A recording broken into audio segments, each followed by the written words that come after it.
નમસ્કાર મિત્રો, કેમ છો બધા? મજામાં છે મિત્રો.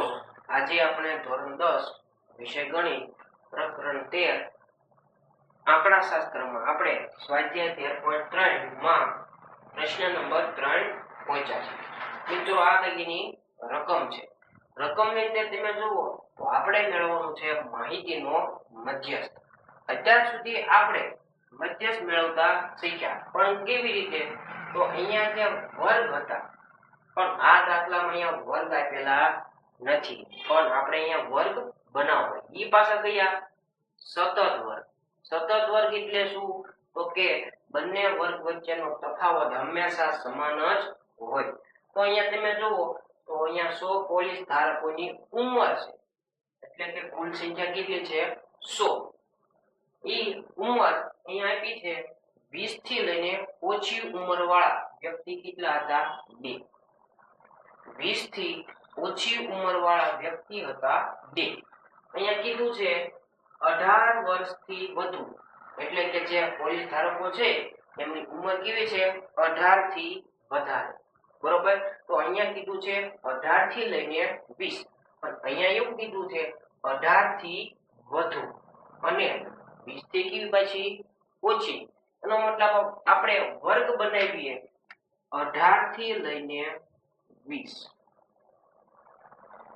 બરોબર. હવે અહીંયા તમે જુઓ તો 25 થી ઓછી, જે પોલીસ ધારકો છે એની ઉંમર 25 થી ઓછી, પણ કોનાથી વધુ? 20 થી વધુ. એનો મતલબ વર્ગ 20 થી લઈને 25. અહીંયા તમે જુઓ તો 20 થી લઈને 25, 25 થી લઈને 30. અહીંયા કેટલાનો તફાવત છે? 5 નો. એનો મતલબ આપણે 5 નો ગેપ રાખીએ તો અહીંયા 25 થી પૂરું થાય તો 25 થી 30, પછી 30 થી 35, 35 થી 40, 40 થી 45, 45 થી 50, 50 થી 55, 55 થી 60. તમે જુઓ તો 55 થી લઈને 60. અહીંયા તમે જુઓ તો લખ્યું છે 60 થી 60 વર્ષથી ઓછી. એનો મતલબ આનો મતલબ એવો થાય 60 થી ઓછું. આમાં 60 નો સમાવેશ થતો નથી. આ આપણે કરી વર્ગ મેળવતા શીખ્યા મિત્રો. અહીંયા જે સંખ્યા છે એને આપણે આવૃત્તિ કહી શકીએ નહીં. કેમ? કારણ કે થી ઓછા પ્રકારની આવૃત્તિ હોય તો આમાં કંઈક અલગ રીત આવે. તો આવૃત્તિ કેવી રીતે મેળવવી? તો સૌપ્રથમ 2 ના 2 એમના.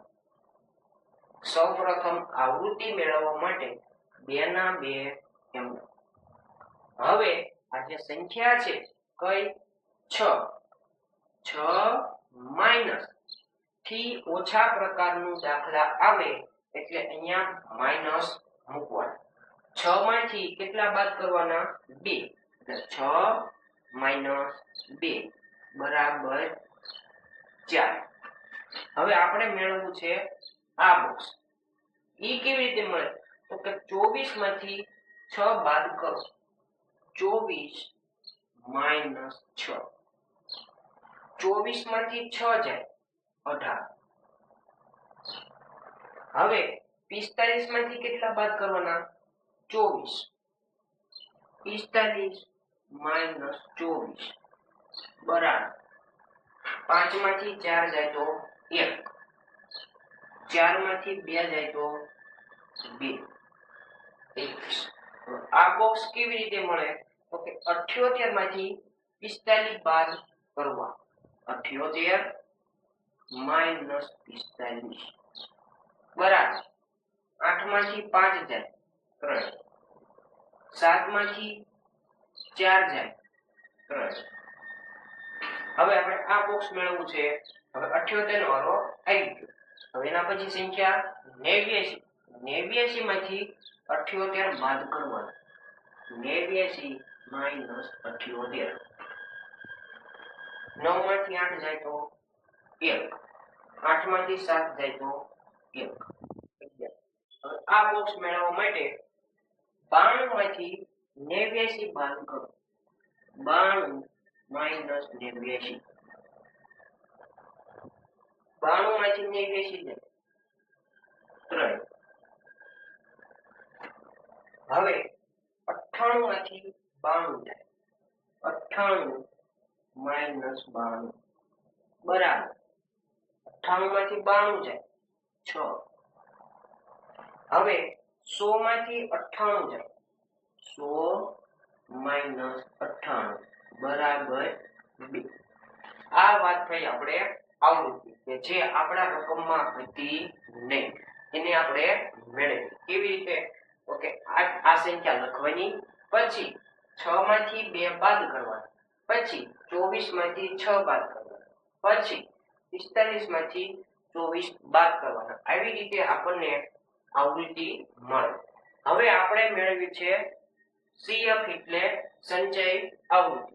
એવું આપણે મેળવતા શીખ્યા. ઈ કેમ? તો કે 2 ના 2 એમના. બરોબર. હવે આ જે સંખ્યા છે 4 એમાં આ ઉમેરવાનું. તો કે 4 ને 2 6.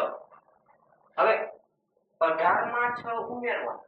18 ને 6 8 ને 6 14 એટલે કે 24. 21 માં 24 ઉમેરવાનું. 24 ને 21 4 ને 1 5 2 ને 2 4 45. 33 માં 45 ઉમેરવાનું. 5 ને 3 8 3 ને 4 7. 11 માં 78 ઉમેરો. 8 ને 1 9 7 ને 1 8. એમાં 3 ઉમેરો. 89 ને 3 92. 92 ને 6 98. 98 ને 2 100. નો મતલબ આ જે આવૃત્તિ છે એનો તમે સરવાળો કરો તો કેટલો થાય? સિગ્મા fi બરાબર 100. યાદ રાખવાનું મિત્રો, અહીંયા જે સિગ્મા fi છે અને સંચય આવૃત્તિમાં જે છેલ્લી સંખ્યા છે હંમેશા સમાન જ થવી જોઈએ, તો જ સાચું કહેવાય. હવે આપણે મધ્યસ્થનું સૂત્ર જોઈએ. મધ્યસ્થ એટલે m બરાબર l પ્લસ કૌંસમાં n છેદમાં 2 માઈનસ cf છેદમાં f ગુણ્યા h. મધ્યસ્થ મેળવવા માટે સૌપ્રથમ સૂત્રમાં પહેલા જે કિંમત મેળવવી પડે ઈ મેળવવી પડે. તો મેળવવા માટે સૌપ્રથમ આનો જ ઉપયોગ થાય.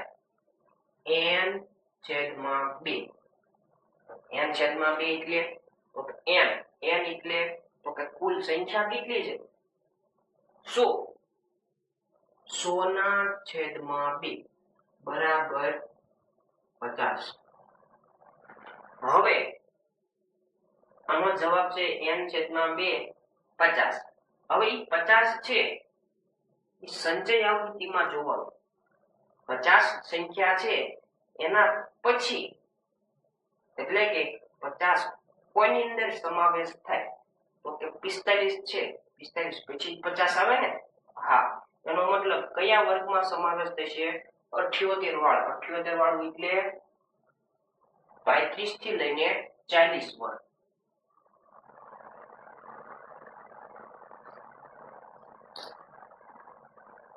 એટલે કે આ આપણો મધ્યસ્થ વર્ગ. ફરીથી આની કિંમત છે આપણી પાસે 50. અહીંયા તમે જુઓ તો 50 કઈ સંખ્યા પછી આવે?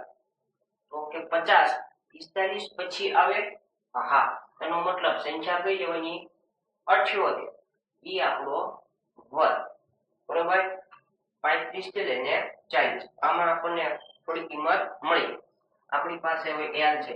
l બરાબર l એટલે મધ્યસ્થ વર્ગની અધોસીમા.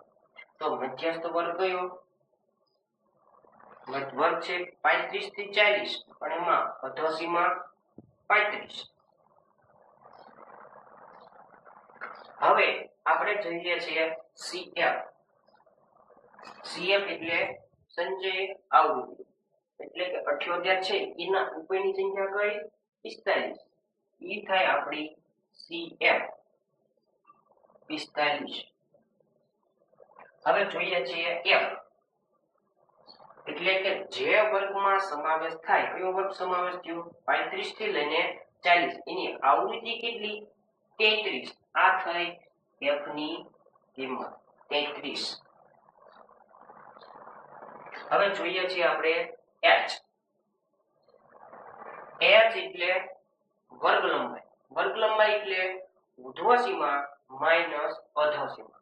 તમે જુઓ તો અહીં 18 થી લઈને 20 છે, એટલે વાત થાય હકીકતમાં 2 થાય. આનો તફાવત કરો એટલે 2 થાય, પણ હંમેશા બધાયનો તફાવત કેવો છે? સરખો. પણ અહીંયા એવું કીધું હતું 18 વર્ષથી વધુ. હકીકતમાં આપણે અહીંયા 15 પણ લઈ શકાય, પણ અહીંયા 18 થી 20 કીધું હતું, એટલા માટે અહીંયા 18 થી વધુ અને 20 થી ઓછું. અહીંયા તમે જુઓ તો 20 થી લઈને 25, 25 થી લઈને 30. અહીંયા વર્ગ લંબાઈ કેવી છે? બધાયમાં સરખી. કેટલી? 5. H બરાબર 5. ઉર્ધ્વ સીમા માઈનસ અધો સીમા. ઉર્ધ્વ સીમા 35, અધો સીમા 30. 35 માંથી 30 જાય 5.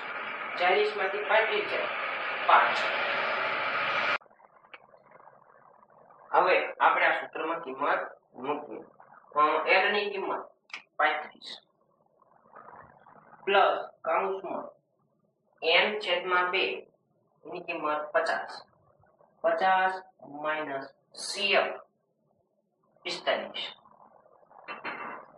છેદમાં F ની કિંમત 33 ગુણ્યા H ની કિંમત 5. હવે થોડું સાદું કરી દઈએ. 35 ના 35 એમનો પ્લસ કૌંસમાં 50 માંથી 45 જાય 5. 5 ના છેદમાં 35 ગુણ્યા 5. અહીંયા તમે જુઓ તો અહીંયા કોઈ છેદ ઉડતો નથી, એટલા માટે આ 5 નો 5 સાથે ગુણાકાર. 35 પ્લસ 55 25. 25 ના છેદમાં 33. હવે આપણે બંનેનો ભાગાકાર કરીએ. 25 ભાગ્યા 33. 33 ના ઘડિયામાં 25 નો આવે, એટલે 0. વધારાનો 33 ના ઘડિયામાં 250. 33 તેરી 9. આપણે આગળ જઈએ. 33 સત્તા લઈએ. 33 સત્તા 7 તેરી 21 બધી 2. 7 તેરી 21 ને 2 23, જે 250 ની નજીક છે. 33 સત્તા 231. 250 માંથી 231 જાય 19. પોઈન્ટ મુકાઈ ગયો છે, વધારાનો 0. હવે 33 ના ઘડિયામાં 190 સાથે તો વધી જાય છે, તો 33 6 6 તેરી 18 વધી 1.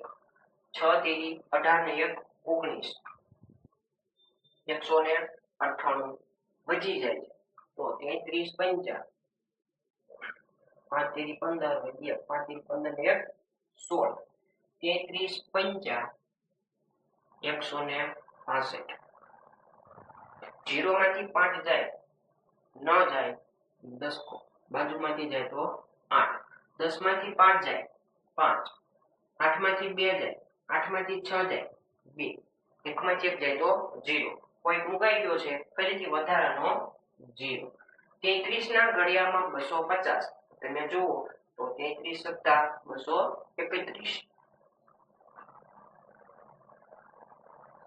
બસ આપણે પોઈન્ટ પછીના 3 ડિજિટ લઈએ.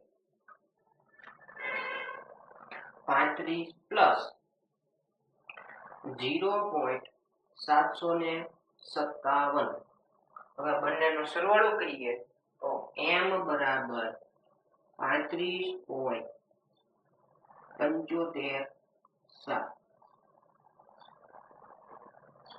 આ દાખલાનો ફાઇનલ જવાબ.